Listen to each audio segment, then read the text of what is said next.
ವಿದ್ಯಾರ್ಥಿಗಳಿಗೆ ಹೇಗೆ ಮನಸ್ಥಿತಿ ಹೇಗಿದೆ, ಏನು ಸಮಸ್ಯೆ ಆಗ್ತಾ ಇದೆ? ಈಗ ಇನ್ನು 35 ದಿನ ಇದೆ. ಇವತ್ತಿಗೆ ಜೂನ್ 21ನೇ ತಾರೀಕು ಸಂಡೇ ನೀಟ್ ಎಕ್ಸಾಮ್ ನಡೆಸ್ತಾ ಇದ್ದಾರೆ. ನಾನು ಕರ್ನಾಟಕದ ವಿದ್ಯಾರ್ಥಿಗಳಿಗೆ ಹೇಳ್ತೀನಿ, ಈಗಲೂ ಕಾಲ ಮಿಂಚೋಗಿಲ್ಲ. 35 ಡೇಸ್ ನೀಟಾಗಿ ಪ್ರಿಪೇರ್ ಆಗಿ ದಯವಿಟ್ಟು NCERT ಮೇಲೆ ಫೋಕಸ್ ಮಾಡಿ. ಸೊ ಗೆಸ್ಟ್ ಪೇಪರ್ ಎಲ್ಲ ಮ್ಯಾಚಿಂಗ್ ಕರೆಕ್ಟ್ ಆಗಿರೋದ್ರಿಂದ ಪ್ರಾಯಶಃ ಪೇಪರ್ ಸ್ವಲ್ಪ ಮಟ್ಟಿಗೆ ಅನ್ಎಕ್ಸ್ಪೆಕ್ಟೆಡ್ ಬರಬಹುದು ಅಂತ ಸಾಮಾಜಿಕ ಜಾಲತಾಣದಲ್ಲಿ ತುಂಬಾ ಜನ ಟೀಚರ್ಸ್ ಹೇಳ್ತಾ ಇದ್ದಾರೆ. ಸೊ ದಯವಿಟ್ಟು NCERT ಅಲ್ಲಿ ಇಂಟೆಕ್ಸ್ಟ್ ಎಕ್ಸರ್ಸೈಸಸ್, ಸಮ್ಮರಿ ಮತ್ತೆ ಈ ಸೈಂಟಿಸ್ಟ್ಗಳ ಬಗ್ಗೆ, ವಿಶೇಷವಾಗಿ ಬಯಾಲಜಿನ NCERT ಲೈನ್ ಬೈ ಲೈನ್ ಓದಿ ಖಂಡಿತವಾಗೂ ಒಳ್ಳೇದಾಗುತ್ತೆ. 35 ದಿನ ಸೀರಿಯಸ್ ಆಗಿ ಕನಿಷ್ಠ ಒಂದು 14-15 ತಾಸು ಓದಿದ್ರೆ ನೀಟ್ ಪರೀಕ್ಷೆ ಪಾಸ್ ಆಗುತ್ತೆ. ಕರ್ನಾಟಕದ ವಿದ್ಯಾರ್ಥಿಗಳಿಗೆ ರಿಕ್ವೆಸ್ಟ್ ಮಾಡ್ತೀನಿ, ದಯವಿಟ್ಟು ಸೀರಿಯಸ್ ಆಗಿ ಓದಿ.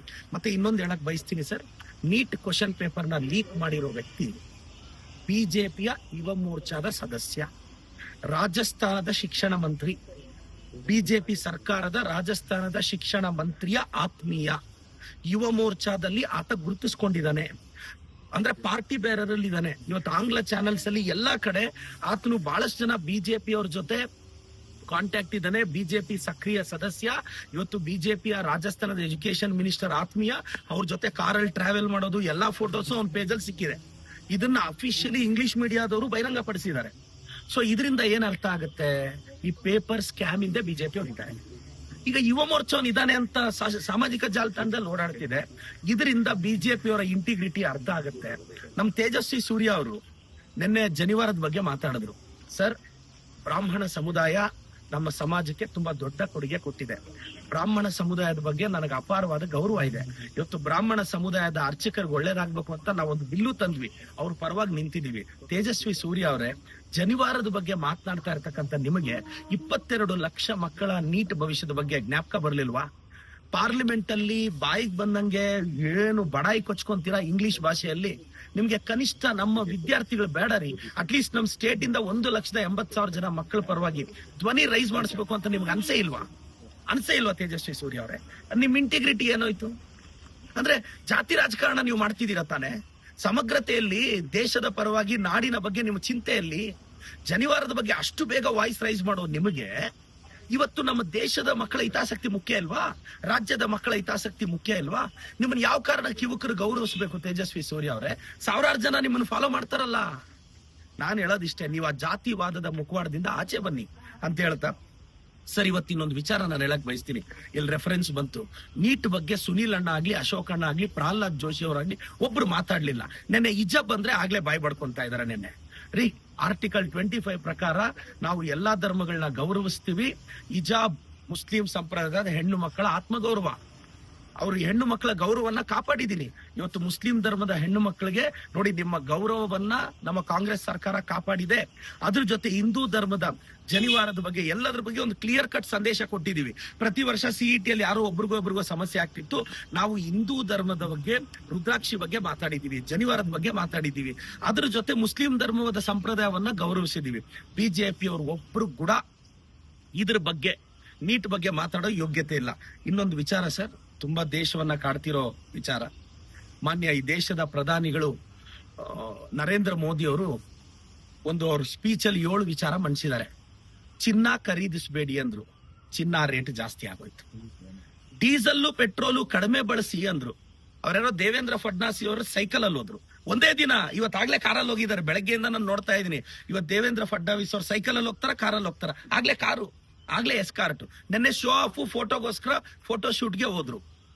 ಈಗ ಹೇಳ್ತಾ ಇದಾರೆ ಅವರು, ಅಡುಗೆ ಎಣ್ಣೆಯನ್ನ ಕಡಿಮೆ ಬಳಸಿ ಅಂತಿದ್ದಾರೆ. ಅತಿ ಶೀಘ್ರದಲ್ಲಿ ಅಡುಗೆ ಎಣ್ಣೆ ಕಾಸ್ಟ್ ಜಾಸ್ತಿ ಆಗುತ್ತೆ.